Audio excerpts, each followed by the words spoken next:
Answer সবুজ.com পক্ষ থেকে আমি মোহাম্মদ সবুজ ইসলাম। আজকের এই টিউটোরিয়ালে আপনাকে স্বাগতম। তো HTML ফর্ম টিউটোরিয়ালে চলে আসছি। 24 নাম্বার টিউটোরিয়ালে, এটা হচ্ছে পার্ট নাম্বার 24। সাইটের ভিজিটরদের তথ্য নেওয়ার জন্য ফর্ম ব্যবহার করা হয়, যেহেতু যে কোথা থেকে আসছে, কিভাবে আসছে, তার লগইন অ্যাড্রেস, এর জন্য HTML এর ফর্ম ট্যাগ আছে, এলিমেন্ট আছে, এবং এর ভিতরে নানান ধরনের ফর্ম আক্রান্ত এলিমেন্ট ব্যবহার করে চমৎকার ফর্ম বানানো যায়। তবে ফর্ম পূরণ করে ইউজার যখন সাবমিট করবে তখন সার্ভার সাইড ল্যাঙ্গুয়েজ যেমন PHP, পাইথন, SP ইত্যাদি ব্যবহার করে প্রসেস করতে হয়। এমনকি প্রসেস পর ডেটাবেস ব্যবহার করে সেভ করেও রাখা যায়। যাই হোক, HTML এর ফর্ম এলিমেন্ট দিয়ে শুধু ফর্মটি তৈরি করা হয়। একটা সাধারণ ফর্ম, আমি যদি একটা সাধারণ ফর্ম তৈরি করি তাহলে অবশ্যই ফর্ম ট্যাগ দিয়ে ফর্মটা তৈরি করতে হবে, ঠিক আছে? এই যে ফর্ম ট্যাগ দিয়ে আউটপুট ইনপুট দিয়ে একটা করে ফর্ম তৈরি করা হয়েছে। দেন এখানে দেখুন কি সুন্দর একটা ফর্ম তৈরি করা হয়েছে। সাবমিটে ক্লিক করলে এটা সাবমিট হবে, ঠিক আছে? এই যে একটা ফর্ম এখানে তৈরি করা হয়েছে। সো এখানে যদি আমি বিআর ইউজ করি তাহলে এটা একটা লাইন ব্রেক দেবে, দেন সিরিয়ালি চলে আসছে। এটাকে আমি একটা লাইন ব্রেক দেওয়াবো। তো লাইন ব্রেক দেওয়ার জন্য সাবমিট বাটন, এই যে সাবমিটেড ভ্যালু, এখানে একটা বিআর ইউজ করে দিব, দেন এটা লাইন ব্রেক হয়ে যাবে, সিরিয়ালি চলে আসতেছে। ওকে, এগুলো CSS দ্বারা সুন্দরভাবে আমরা ডিজাইনও করতে পারবো। ওকে, দেন ফর্ম এর একটা আবশ্যিক অ্যাট্রিবিউট হচ্ছে অ্যাকশন।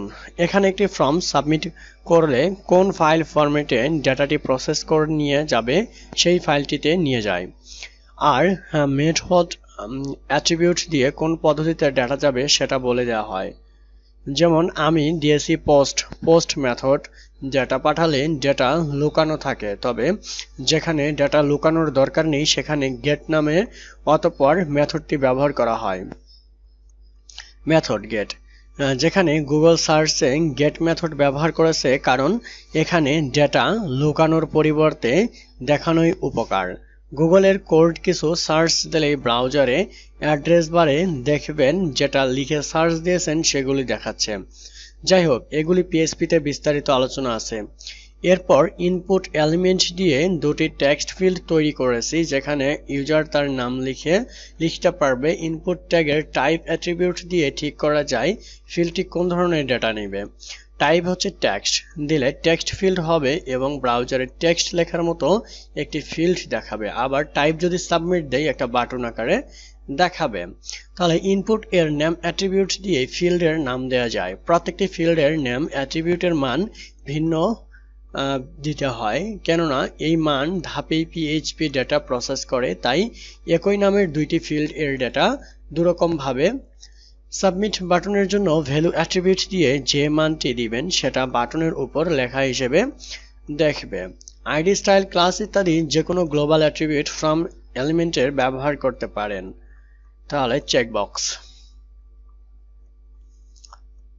উইজারকে চেকবক্স এবং রেডিও বাটন দিয়েও টিকমার্ক সংক্রান্ত ফর্ম ফিল্ড তৈরি করে দিতে পারেন। যেমন উইজার বা ইউজারগুলো কোন বিষয় পড়ছে সেটার জন্য ফর্ম দিতে চাইলে আমরা এগুলো দিব, ঠিক আছে? এটা হচ্ছে আপনাদের রেডিও বাটন বলা হয় এগুলোকে।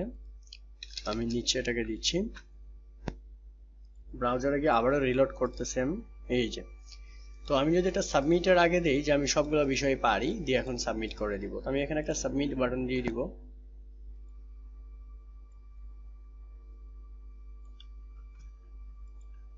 একটা সাবমিট বাটন দিয়ে দিলাম, এরপরে সাবমিট করে দিবে যে এতগুলো আমি পারি বা এটা পারি না, সাবমিট। ওকে, ফর্ম সংক্রান্ত যে কোনো এলিমেন্টের ফর্ম এর ভিতরে থাকতে হবে। উপরের উদাহরণের সময় বাঁচানোর জন্য যেভাবে দিয়েছি সেভাবে ফর্ম তৈরি করলে ব্রাউজারে দেখাবে, ঠিকই কাজ করবে না। সো এটাই হচ্ছে ফর্ম ট্যাগের কাজ, এবং বিভিন্ন ধরনের সুন্দর সুন্দর ফর্ম ডিজাইন করা হয় HTML এর মাধ্যমে। আপনি চাইলে যে কোনো একটা ফর্ম ডিজাইন দেখলে এগুলো পারবেন। Thank you so much watching this tutorial. Next টিউটোরিয়ালে আবারও দেখা হচ্ছে।